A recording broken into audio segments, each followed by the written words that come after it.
Hello बच्चों, कैसे हो?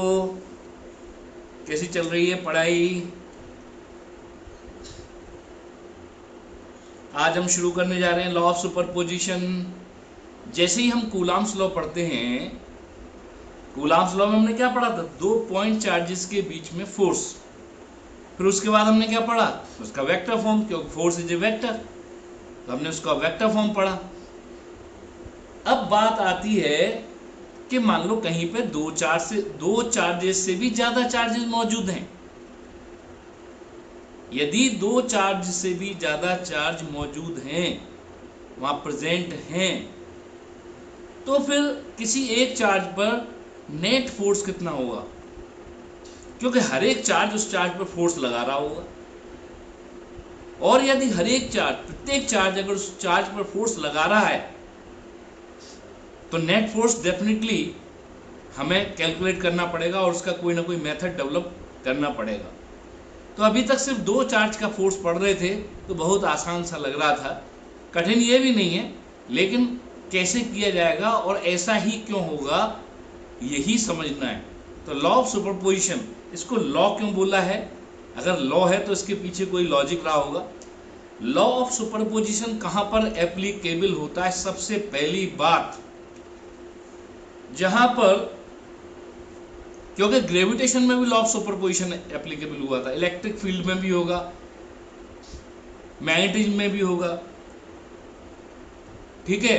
तो लॉ ऑफ सुपरपोजिशन का मतलब ये हो गया कि अगर एक चार्ज पर हमें फोर्स निकालना है और बहुत सारे चार्ज उस पर फोर्स लगा रहे हैं, तो पहले तो लॉ के बारे में बता देते हैं, हर एक चार्ज का फोर्स निकाल के उसके वेक्टर मेथड से ऐड कर देते हैं। लेकिन ऐसा कब करते हैं और क्यों करते हैं, और इसके पीछे लॉ शब्द क्यों लग गया, तो आपको यहाँ पे बता दें, यदि दो चार्जेस के बीच में लगने वाला फोर्स अदर चार्जेस की प्रेजेंस पर डिपेंड नहीं करता है, तो इसका सबसे इंपॉर्टेंट बात जो हमें याद रखनी, जो कॉम्पिटिटिव और असर्शन रीजनिंग, मैंने कहा ना, जितनी थियोरेटिकल क्वेश्चन बनते हैं उनमें ये बातें बहुत इंपॉर्टेंट होती हैं, जो थियोरेटिकल होती हैं, तो उनको बिल्कुल फालतू बात ना समझें। जो कॉम्पिटिटिव बच्चे तैयारी कर रहे हैं वो सिर्फ न्यूमेरिकल पर बेस्ड रहेंगे, तो करीब 20-25% क्वेश्चन उनके मिस होंगे। वो थ्योरी पर बेस्ड होते हैं, थ्योरी में उनके जो डीप कॉन्सेप्ट होते हैं उन पर बेस्ड होते हैं। तो सबसे पहले लॉ ऑफ सुपरपोजिशन कहाँ लगेगा, इसके ऊपर मैं एक छोटा सा आपको एक स्टोरी सुना देता हूँ। अगर मैं आपसे एक क्वेश्चन पूछूं, एक इंसान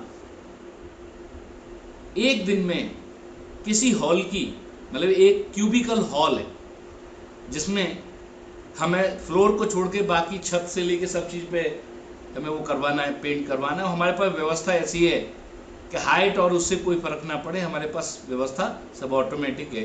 तो एक आदमी एक सरफेस पर एक दिन में पेंट कर लेता है, तो हम आप कहोगे 5 दिन में 5 सरफेस पर कर देगा।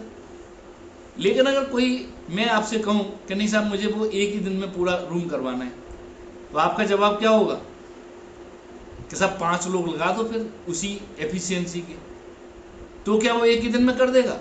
हाँ, कर सकते हैं, यदि पांचों एक दूसरे को डिस्टर्ब ना करें। यानी जब एक कर रहा था, अकेला था, तो पूरे दिन में एक सरफेस की पेंटिंग कर पाता था, उसको वो पेंट कर पाता था, ठीक है। अगर दूसरा आया और दूसरा आके हो सकता है उससे झगड़ जाए, हो सकता है उससे बात करने लगे, हो सकता है कि जो चीज़ वो यूज़ कर रहा है उनके बीच में किसी चीज़ की शेयरिंग के चक्कर में थोड़ा सा डिस्टर्ब हो। अगर दूसरे के आते ही पहले का काम अगर क्या होता है, डिस्टर्ब होता है, तो फिर ये 5 लोग मिलकर के कभी भी एक दिन में पूरे हॉल को नहीं कर पाएंगे। लेकिन लॉ ऑफ सुपरपोजिशन कहता है कि भाई एक आदमी एक दीवार कर रहा है तो 5 आदमी 5 दीवार कर लेने चाहिए। ये तो सोचोगे। तो लॉ ऑफ सुपरपोजिशन कब लग रहा है?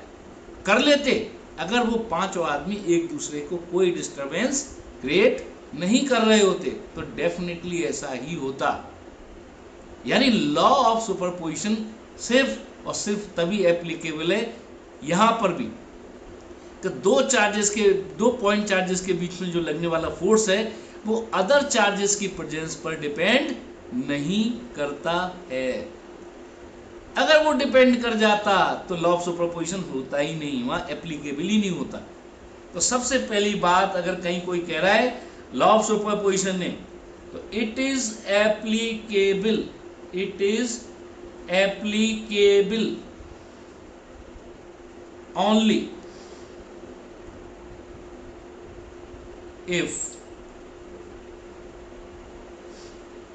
force between two charges is independent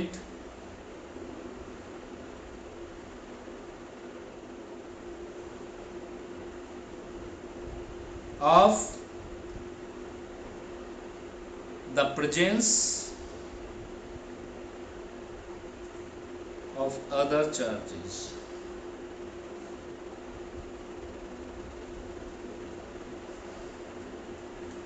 It is applicable only if force between two charges is independent of the presence of other charges. अब बात करते हैं, मतलब ये तो मैंने बताया कहाँ एप्लीकेबल होता है लॉ ऑफ सुपरपोजिशन, कोई भी लॉ ऑफ सुपरपोजिशन हो। अब यहाँ पर क्योंकि इलेक्ट्रोस्टैटिक फोर्स में हमने देखा है कि लॉ ऑफ सुपरपोजिशन एप्लीकेबल है, तो लिख लेते हैं, since in electrostatics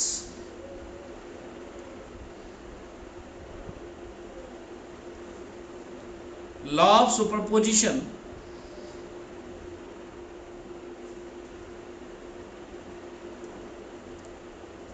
is valid।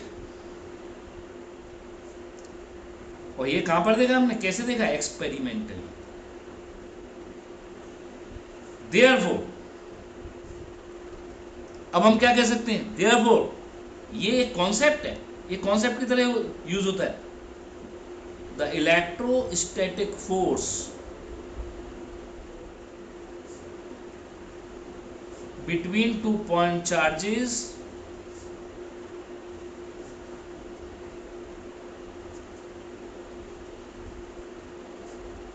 is independent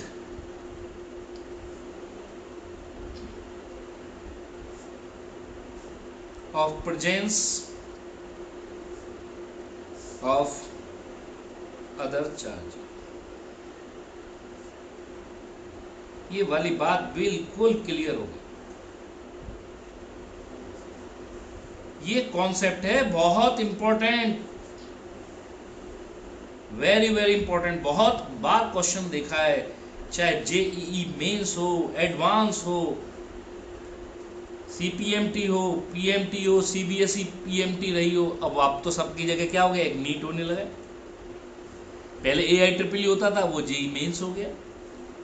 ये वेरी इंपॉर्टेंट बात है कि जो इलेक्ट्रोस्टैटिक फोर्स है दो चार्जेस के बीच में, वो अदर चार्जेस की प्रेजेंस पे डिपेंड नहीं करता। अब इसका मतलब भी बच्चे कभी कभार गड़बड़ करते हैं कि सर ये जो है क्या कह दिया आपने, ये समझ में नहीं आ रहा। समझने का मतलब ये है कि अगर दो चार्ज के बीच में मान लो फोर्स 10 न्यूटन लग रहा है, तो उसके आसपास उस ग्रुप के आसपास 15-20 चार्जेज और इकट्ठे कर दी जाए, तब भी उन दोनों के बीच का फोर्स 10 न्यूटन ही रहेगा। ये अलग बात है कि वो चार्जेस भी इन चार्जेस पर अपने अपने फोर्स लगाएंगे, लेकिन इन दोनों के बीच का फोर्स वो 10 न्यूटन ही है, जो पहले था वही बाद में है।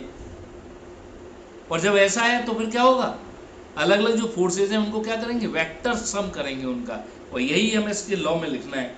तो फिर what is law, law of superposition states that, मैं दूसरी तरफ लिख देता हूं क्योंकि पहले मैं डायग्राम बनाऊंगा तब लिखूंगा इसको। तो लॉ ऑफ सुपरपोजिशन के लिए मैं यहां पर एक डायग्राम बना देता हूं कि मान लो एक चार्ज है, इस चार्ज का नाम है Q0, और उस पर डिफरेंट डिफरेंट चार्जेस फोर्स लगाना चाहते हैं। इसके आसपास Q1, Q2, Q3, Qn, इस पे लगने वाला फोर्स F1, F2, F3,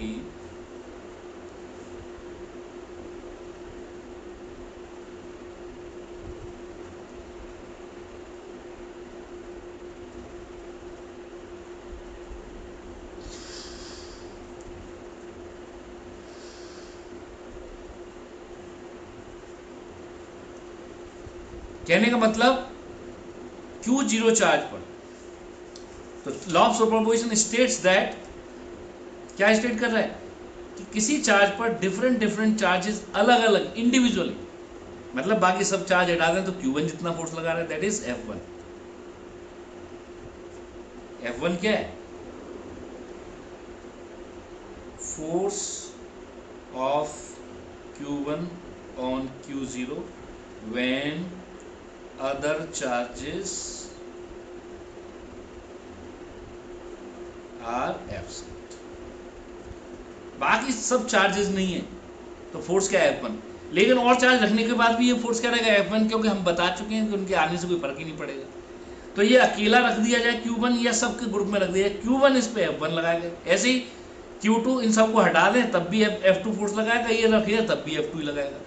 लेकिन इस चार्ज पे एक F1 लगा, इसका F2 लगा, इसका F3 लगा, इसका Fn लगा, तो नेट फोर्स क्या हो गया? इनका वेक्टर सम। इस वेक्टर सम को हम क्या बोलते हैं? तो जो नेट फोर्स है वो क्या होता है? F1 plus F2 plus F3 plus Fn। इसी बात को हम लैंग्वेज में भी बोल सकते हैं, यहाँ पे भी कहते थे similarly F2 F3 dot dot dot. तो लॉ ऑफ सुपरपोजिशन क्या हुआ? Law of superposition states that the net force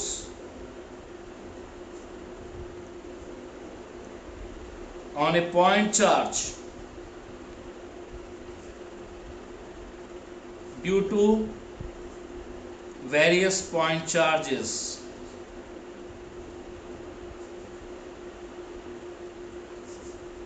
is always equal to the vector sum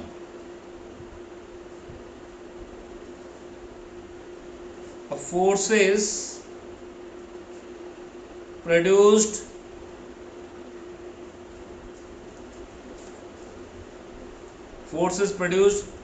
by each charge individually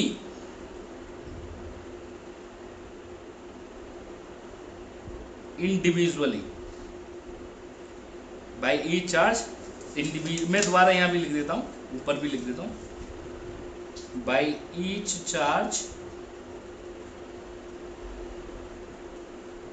individually। अलग अलग जो चार्जेस अलग अलग इंडिविजुअल वो जो फोर्स लगा रहे हैं उनके वेक्टर सम के बराबर होता है। ये लॉ ऑफ सुपरपोजिशन है। ये बोर्ड के बच्चों से पूछा जाता है, लिखने के लिए आ सकता है, what is law of superposition for electrostatics, तो आप उसमें इतना लिख सकते हो और यही पढ़े क्या हो जाता है? समाप्त। लेकिन लॉ ऑफ सुपरपोजिशन से पढ़ने के लिए कोई लॉ नहीं है। ये न्यूमेरिकल्स का एक, इस तरह के न्यूमेरिकल्स के एक चार्ज पे बहुत सारे चार्ज फोर्स लगा रहे हैं, उसके न्यूमेरिकल के लिए ये टूल है। तो लॉ ऑफ सुपरपोजिशन टूल है जिससे कि हम बहुत सारे न्यूमेरिकल जिसमें 2 से ज़्यादा चार्जेस प्रेजेंट हैं वो सब सॉल्व करेंगे, वो सब इसी से होंगे। तो लॉ ऑफ सुपरपोजिशन के ऊपर हम कोई क्वेश्चन ले सकते हैं। मैं एक क्वेश्चन लिख लेता हूं इसके लिए। एक सिंपल सा क्वेश्चन लिया है, बेसिक क्वेश्चन, ये बोर्ड के लिए भी अच्छा है क्वेश्चन, तो आप इसके ऊपर फोकस कर सकते हैं। 3 identical charges are placed at the vertices. अब मैं डायग्राम बनाऊंगा यहां पर, vertices of an equilateral triangle. तो सबसे पहले मैंने एक इक्विलेटरल ट्राइंगल बना लिया जिसके कॉर्नर्स पर पॉइंट चार्जेस रखे हुए हैं और इसकी साइड ए है। If E charge is point charge end of value plus Q, ये तीनों चार्ज हैं प्लस क्यू वैल्यू के। अपनी सुविधा के लिए मैं इनका नाम डाल देता हूं ए, बी और सी, जिससे मैं आपको समझाने में मुझे कोई दिक्कत ना हो। तो अब क्या होगा? अब मुझे वो कह रहा है किसी एक चार्ज पे फोर्स बताओ किसी पे, क्योंकि ये बिल्कुल सब बिल्कुल सिमेट्रिकल सिस्टम लग रहा है, हमें दिख रहा है हर एक चार्ज पे फोर्स क्या होगा, सेम होगा, मैग्नीट्यूड वाइज सेम होगा, डायरेक्शन उनके भले ही डिफरेंट हो। अब हम आपको बता देते हैं यहाँ पर, अगर मैं बी पे निकालूं चाहे ए पे, मान लो ए पे ही निकालना है, ए पर बी की वजह से एक फोर्स होगा, इसको ए पर बी की वजह से फोर्स, और दूसरा फोर्स होगा ए पर सी की वजह से, तो दो फोर्स हो गए। सॉल्यूशन में सबसे पहले हमने क्या बनाया, डायग्राम। डायग्राम बहुत जरूरी होता है कुछ क्वेश्चंस में, जहां ज्योमेट्री वगैरह तुम्हें दिख रही है, जहां ड्रॉ किया जा सकता है कोई डायग्राम, तो डायग्राम जरूर ड्रॉ करें, क्योंकि उसके बिना क्वेश्चन सॉल्व नहीं होगा। सिर्फ लॉ को लेकर के घूमने से क्वेश्चन सॉल्व नहीं होते हैं, इसमें हमें उस परिस्थिति को, उस सिचुएशन को शो भी करना पड़ता है, जिससे हम जान पाएंगे एग्जैक्टली वहां क्या हो रहा है। तो हम क्या करेंगे, पहला है फोर्स, या पहले तो लिखते हैं suppose we have to find the force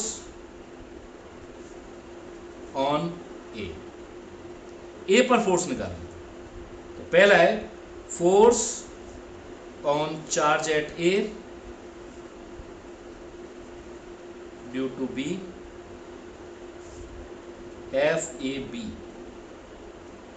magnitude लिख रहा हूं पहले मैं, एफ ए बी कितना हो गया, के Q1 Q2, दोनों चार्ज सेम है तो Q इंटू क्यू अपॉन उनके बीच का सेपरेशन कितना है, ए का स्क्वायर, तो के क्यू स्क्वायर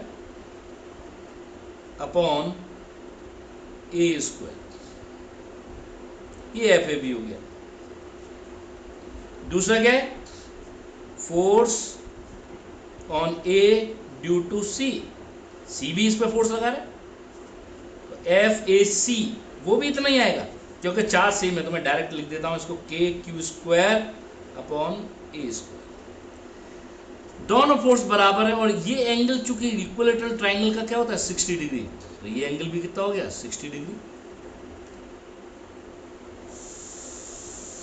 अब इन दोनों के बीच में 60 डिग्री है, तो हमने क्या बताया था कि जो फोर्स है वो रिजल्टेंट फोर्स के बराबर होता है, यानी इनके वेक्टर सम के बराबर होता है, बिकॉज फोर्स कैसा है, वेक्टर फिजिकल क्वांटिटी है, इसलिए जो रिजल्टेंट फोर्स होगा, नेट फोर्स, वो क्या होगा, तो एफ नेट या एफ इज इक्वल टू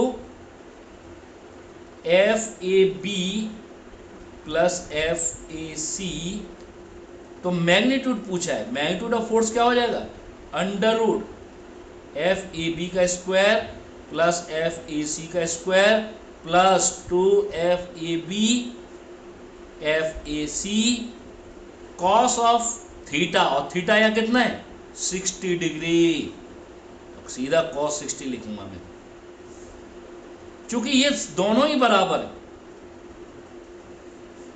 के Q square upon A square, वही वैल्यू इसकी है, सेम वैल्यू इसकी है, के Q square upon A square, plus ये दोनों बराबर हैं तो इनका प्रोडक्ट भी क्या हो जाएगा, के क्यू स्क्वायर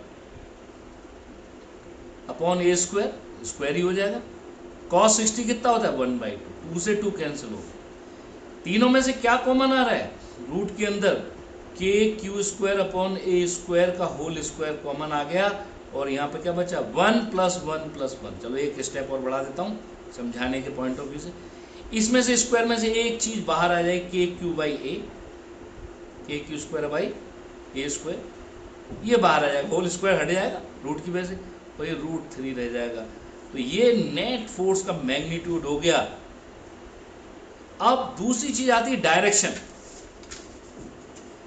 डायरेक्शन के लिए मैं डायग्राम बना देता हूं, यहीं पर दिखा देता हूं, जिससे कि आपको कोई दिक्कत ना हो। F A B F A C, F A B दोनों बराबर है, एंगल 60 है। जब दोनों के दो वेक्टर के मैग्नीट्यूड बराबर हो, हम पहले से ही जान रहे हैं इन चीजों को, वेक्टर पढ़ा है, तो जो उनका रिजल्टेंट है एंगल 60 हो, देखो बहुत से बच्चे डायरेक्ट कर देते हैं, ऑब्जेक्ट में इतना बड़ा थोड़ी सॉल्व करेंगे, अगर मुझे वेक्टर की कुछ पॉइंट्स मुझे याद हैं तो हम जानते हैं अगर दो वेक्टर के मैग्नीट्यूड सेम है, उनके बीच में एंगल 60 डिग्री है, तो उनका रिजल्टेंट f√3, एक किसी एक का मैग्नीट्यूड एक फोर्स का, उसमें √3 से मल्टीप्लाई करो। 120 है तो जितना इसका मैग्नीट्यूड उतना ही, 90 है तो √2 का मल्टीप्लाई। ये प्रैक्टिस करते करते हमें आ गया है, क्योंकि जो बच्चे हम जब कंपटीशन की तैयारी कर रहे हैं तो ये चीज़ें हमें ऑन टिप्स हो गई हैं, हमने इतनी बार यूज़ की हैं कि हमें करने के लिए हमें बहुत ज़्यादा मेहनत नहीं करनी पड़ेगी। तो ये हमारा फोर्स आ रहा है जिसको हम F बोल रहे हैं। अगर हम देखें तो यहाँ ये एंगल चूंकि बीच बाइसेक्ट कर रहा है, तो ये किधर है, मीडियन के अलोंग, मीडियन के अलोंग, मीडियन के अलोंग या सेंट्रोइड से मिलाने वाली लाइन के अलोंग ये फोर्स आ रहा है। तो अगर कोई डायरेक्शन पूछेगा या उसमें कहेगा, तो उसमें चूंकि नंबर पड़े हुए हैं, तो अगर मुझसे कोई कहता है इसका डायरेक्शन बता दो, तो मैं क्या करता, एक यहां से सेंटर को मैंने अगर बोल दिया O, तो डायरेक्शन किधर हो जाएगी, OA।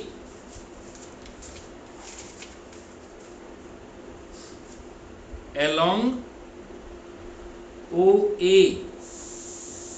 OA वेक्टर की डायरेक्शन में होगा इसका direction.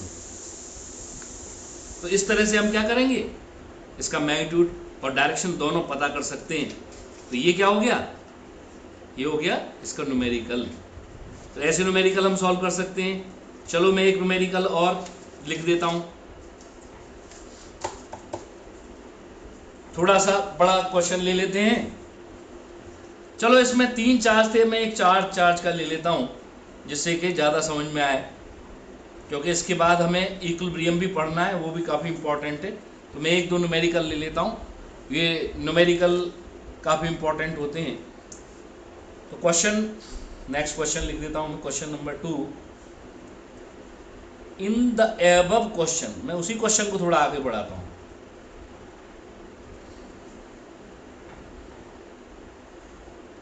Another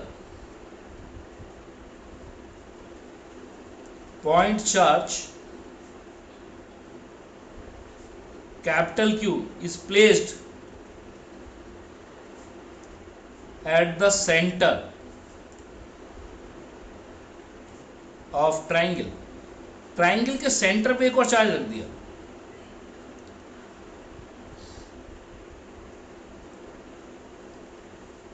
then what will be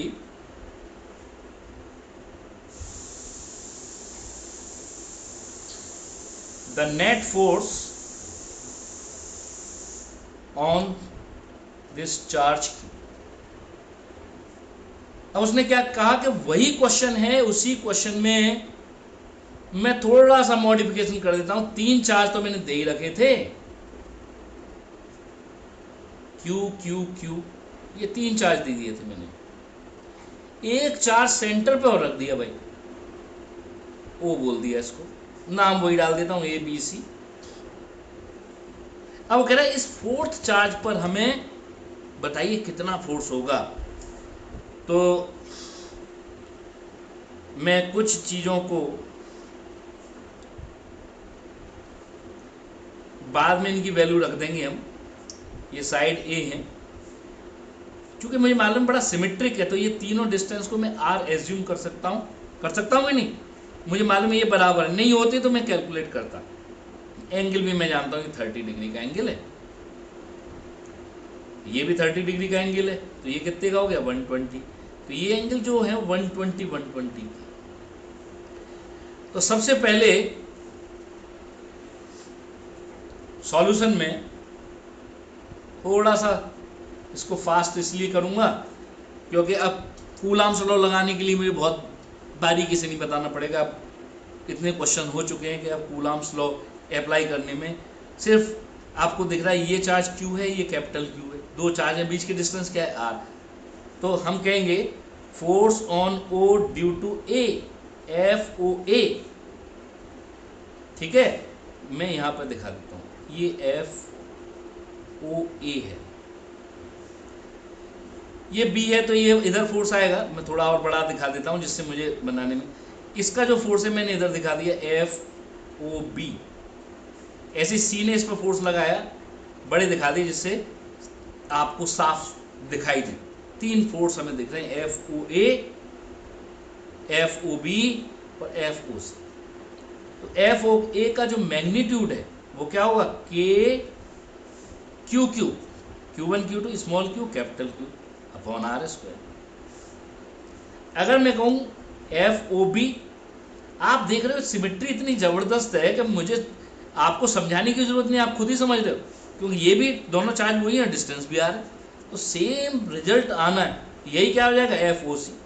तो तीनों के मैग्नीट्यूड सेम है, मुझे बार बार समझाने की इनको जरूरत नहीं, मैं बार बार उनको लिखता रहा हूँ, मैंने एक बार बता दिया, और उसी से देख करके ये दोनों भी लिखे जा सकते हैं, सब कुछ आइडेंटिकल। अब यहाँ पर एक जादू है समझने के लिए। अगर 11th की बात हमें मालूम है, अगर मैं इसको 2 तरह से कर सकता हूं, देखो एक तो होता है बोर्ड की अप्रोच। बोर्ड की अप्रोच तो कहती है कि आप उसको बिल्कुल लेमैन मेथड से कीजिए और आंसर पे पहुंचिए, पूरा बड़ा सा सॉल्व करिए जिससे कि आपको मार्क्स दिए जा सके। दूसरा होता है कॉम्पिटिशन का। कॉम्पिटिशन में हमें लोग कहते हैं ट्रिक नहीं होती है, ट्रिक नहीं होती है, हम उन कुछ फैक्ट्स होते हैं उनको क्या करते हैं, ध्यान रखते हैं। हमें एक बात पता है, अगर फोर्स है, एक कॉन्सेप्ट अगर मैं अभी लिख दूंगा बाद में, पहले मैं बोल के बता देता हूं। तो फोर्सेस हैं, अगर ये फोर्सेस इक्वल फोर्स, अगर हम आपसे पूछें what is law of polygon, vector में एक लॉ ऑफ पॉलीगन था, उस लॉ ऑफ पॉलीगन के बारे में आप कुछ बता सकते हो? अगर नहीं ध्यान है तो मैं बताता हूं।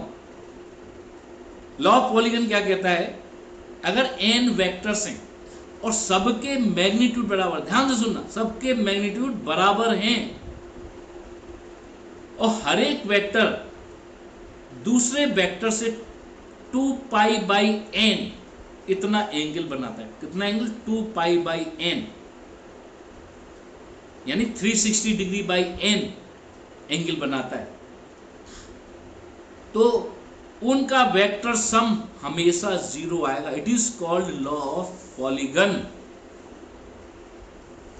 लॉ ऑफ, इसको रेगुलर पॉलीगन बोल देते हैं क्योंकि यहां पे सारे के सारे फोर्स हमने क्या लिए बराबर।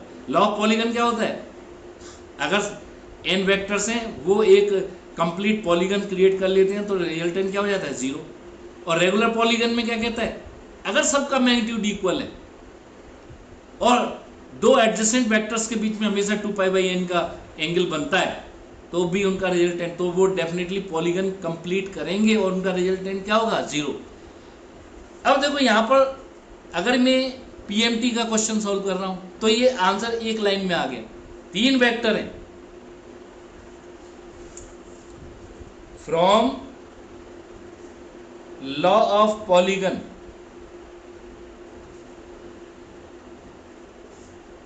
if n forces are equal in magnitude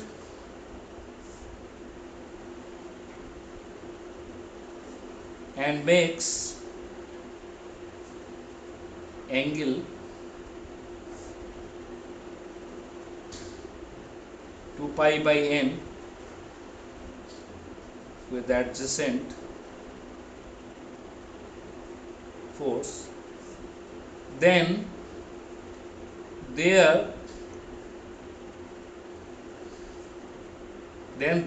पहले तो लिख दूं, they form a regular polygon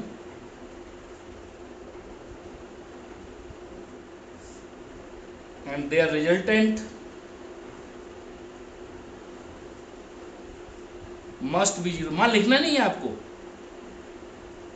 देखो मैं दूसरा मेथड बताऊंगा, बोर्ड वाला बच्चा इसको कैसे करता है और उसको कितना टाइम लगता है, और मैं PMT या इंजीनियरिंग वाले बच्चे को कहूंगा कि वो इस तरह से सॉल्व करेगा।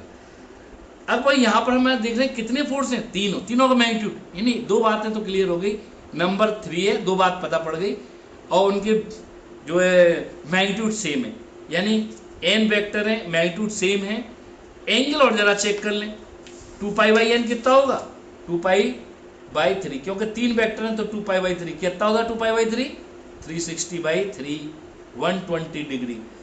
वो कह रहा है अगर तीनों के बीच में 120 डिग्री का फोर्स है, इन 3 फोर्स का, तो अगर हम इनको ड्रॉ करेंगे एक के हेड से दूसरे की टेल को जोड़ते हुए, इस तरह से जब ड्रॉ करेंगे तो ये क्या बनाएंगे, पॉलीगन।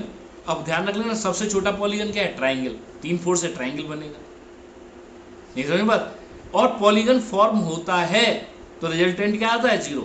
एक के हेड से टेल मिलाया, दूसरे के हेड से तीसरे का टेल मिलाया, और तीसरे का हेड पहले वाले की टेल से टच कर गया तो उनका रिजल्टेंट हमेशा क्या होता है, 0। हम ये 11th में पढ़ चुके हैं।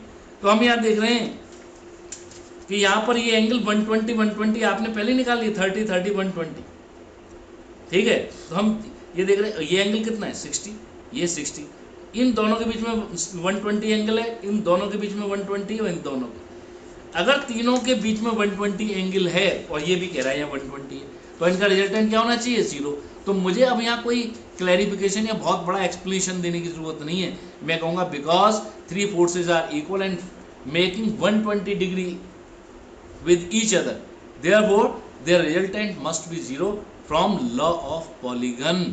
इतना कह के काम करता हूँ। तो देखो आप देख रहे हो कॉन्सेप्ट हमें ये वाली ये डेफिनेशन में यहाँ पे लिखा है क्योंकि आपको दोबारा से याद करवाया है। वास्तव में कहाँ था, 11th क्लास का ये डेफिनेशन मैंने यहाँ लिख दिया जिससे आप भूल गए हो तो दोबारा से आप इसको रिवाइज कर सको। लेकिन अगर ये मेरे दिमाग में है तो यहीं के बाद मैं सीधा डायग्राम में देख लूंगा, तीनों के बीच में 120 एंगल हो रहा है, 2π/n 120 है। ये इसका मतलब क्या है, हमारे रेगुलर पॉलीगन का जो लॉ है उसको फॉलो कर रहा है, और रेगुलर पॉलीगन का लॉ अगर फॉलो हो रहा है तो डेफिनेटली इसका रिजल्टेंट 0 होगा। तो बिना कुछ कहे, सिंस 3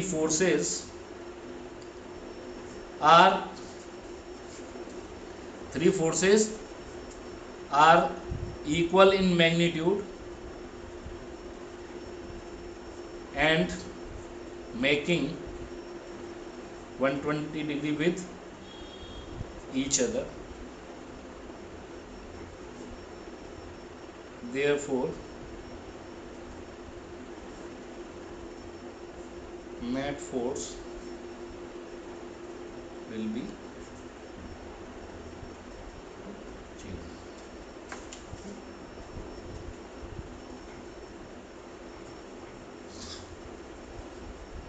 दूसरा मेथड क्या था, सेकंड मेथड। सेकंड मेथड था जो हम फोर्स है इनको ड्रॉ कर रहे हैं, तीनों का मैग्नीट्यूड बराबर, इसका मैग्नीट्यूड मैंने x एज्यूम कर लिया, ये भी x है ये। अब हम किन्हीं दो का रिजल्टेंट निकालते हैं।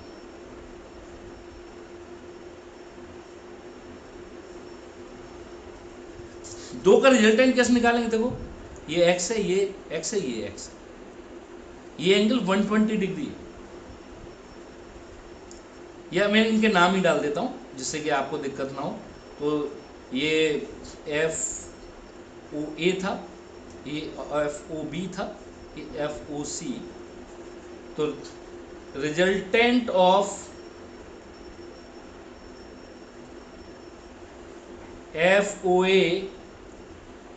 FOB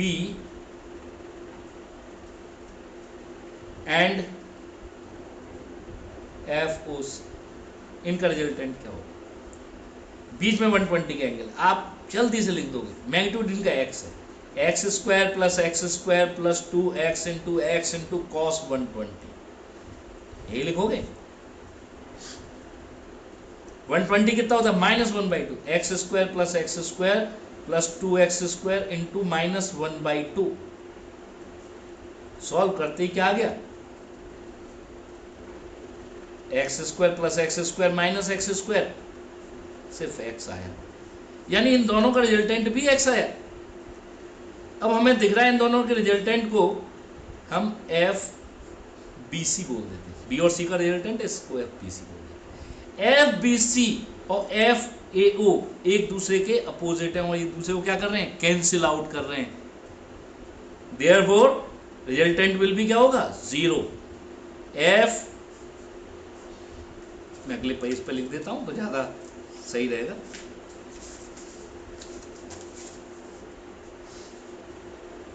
FBC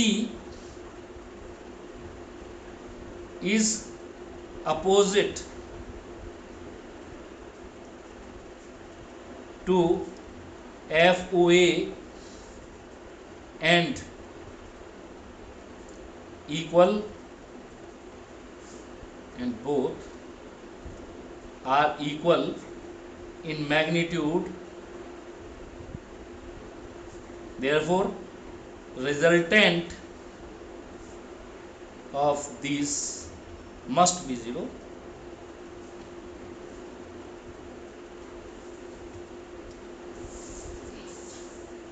इनका रिजल्टेंट क्या होगा? 0।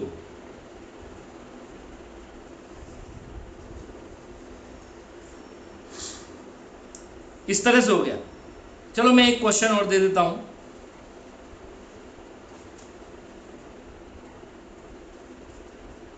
एक मान लो स्क्वायर है, यही क्वेश्चन अगर मान लो स्क्वायर के लिए होता और आपसे कोई कहता बताइए कि स्क्वायर के कॉर्नर पर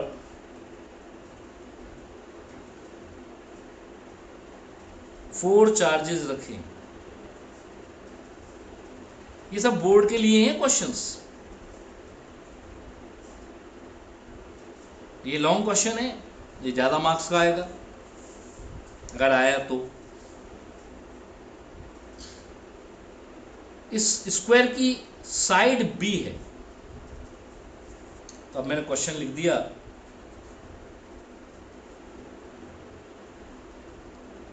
equal point charges each of plus q are placed at the corner of a square of side A, side B, then what will be the resultant force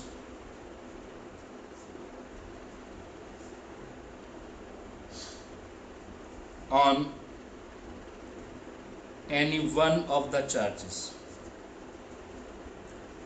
वहां 3 चार्ज थे, यानी एक पे 2 चार्ज फोर्स लगा रहे थे, यहां 4 चार्जेस हैं, तो किसी एक पे फोर्स बाकी 3 लगा रहे होंगे।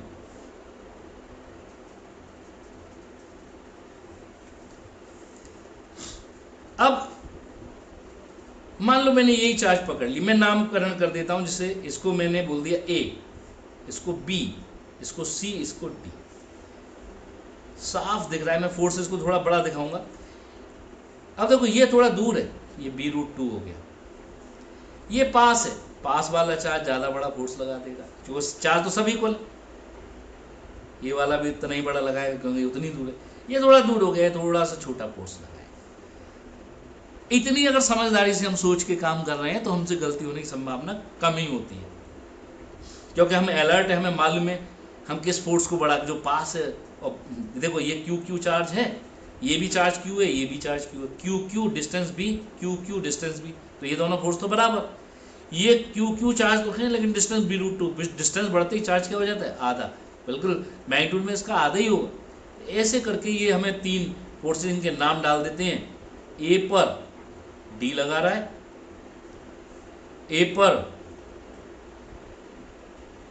B लगा रहा है, और ए पर C लगा रहा है, तो 3 फोर्सेस हो। तो मैं जिनके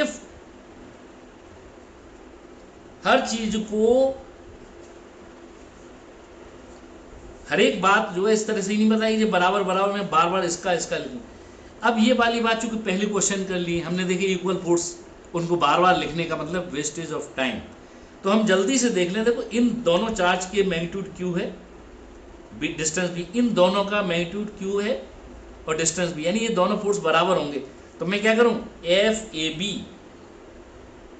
और FAD ये दोनों बराबर हैं इनके मैग्नीट्यूड, और ये कितने हैं? Q1 Q2 यानी Q² अपॉन B²। लो कूलम्स लो लग गया। और FAC तीसरा जो फोर्स है ये कितना है? KQ² अपॉन इनके बीच की जो डिस्टेंस कितनी है? B√2, इसका स्क्वायर। सॉल्व करेंगे तो क्या हो जाएगा? KQ² upon 2B²। अब ये 3 फोर्स है, इनका रिजल्टेंट निकालना है। वो किससे निकलेगा? वेक्टर मेथड से। अब 3 वेक्टर को जोड़ने के तरीके तो बहुत सारे हैं। अब इसमें देखो, जहां सिमेट्री हो ना वहां सिमेट्री का यूज कर लेना चाहिए। यहां पर सिमेट्री है तो हम उस सिमेट्री का यूज कर लेंगे। कैसे करेंगे वो ही देख लो। सिमेट्री क्या है? 3 फोर्स हम दिखा रहे हैं। एक फोर्स ये है, एक फोर्स, मैं फोर्सेस को अलग से ड्रॉ कर रहा हूं क्योंकि अब मुझे इनका मैग्नीट्यूड पता पड़ गए। ये बिल्कुल बीच में जा रहा है, ये एंगल 45 डिग्री का है, ये एंगल 45 डिग्री का है। ये दोनों मैग्नीट्यूड में बराबर है। मैं जरा इनके मैग्नीट्यूड अपनी तरफ से लिख देता हूँ। मान लो इसका मैग्नीट्यूड x, इसका मैग्नीट्यूड x है और इसका कितना x/2। आपको मालूम है इक्वल मैग्नीट्यूड, अभी मैंने क्या बताया था, इक्वल मैग्नीट्यूड के जो फोर्स होते हैं उनका जो रिजल्टेंट होता है वो 45 डिग्री पर ही जाता है। तो ये दोनों किसमें हो गए? एक ही डायरेक्शन। और कितना होता है? 60 पर। मैं सीधा सीधा लिख के दिखा देता हूँ, x² + x², इसको मैं f' बोल देता हूँ इस वाले फोर्स को। तो f' = x², इसका मैग्नीट्यूड प्लस इसका मैग्नीट्यूड का स्क्वायर प्लस 2x × x, दोनों के बीच में एंगल कितना है? 90। वैसे भी जानते हो 90 वाले में तो आप आयतागोरस लगा देते हो। तो ये cos 90 0 हो गया, x² + x² यानी x√2। यानी ये वाला जो फोर्स है वो x√2। अब मुझे दिख रहा है कि जो x/2 है वो भी इसी डायरेक्शन में और x√2 वो भी इसी डायरेक्शन में, और सेम डायरेक्शन के फोर्स तो सीधे सीधे ऐड हो जाते हैं। इसलिए रिजल्टेंट फोर्स कितना होगा? x/2 + x√2। रिजल्टेंट फोर्स का मैग्नीट्यूड, यहाँ मैग्नीट्यूड की बात चल रही है। तो x 1/2 + √2, और x किसको लिया था? kq² / b², 1/2 + √2। बहुत से लोग कहते हैं ये 1/2 के फॉर्म में नहीं अच्छा लग रहा, तो वो क्या करते हैं, kq² / 2 और कॉमन ले लेंगे नीचे से, 1 + 2√2। ये बोर्ड के सवाल हैं, बोर्ड में ये क्वेश्चन आते हैं सॉल्व करने के लिए, तो आप इस तरह से इनको सॉल्व कर सकते हो। ठीक है, तो आज हमने लॉ ऑफ सुपरपोजिशन और उसकी एप्लीकेशन पढ़ ली है। अब इसकी एप्लीकेशन को और आगे हम बढ़ाएंगे, लेकिन उसको और आगे बढ़ाने से पहले हमें इक्विलिब्रियम का कॉन्सेप्ट और सीखना पड़ेगा। इक्विलिब्रियम जब मैं पूरा पढ़ाऊंगा उसके बाद कुछ इसके एडिशनल क्वेश्चन जो कि मैं अगले वीडियो में डालूंगा। ठीक है, तब तक इसका रिवीजन कर लें क्योंकि वो थोड़े से टफ क्वेश्चन होंगे और वो कॉन्सेप्ट को थोड़ा आगे ले जाएंगे।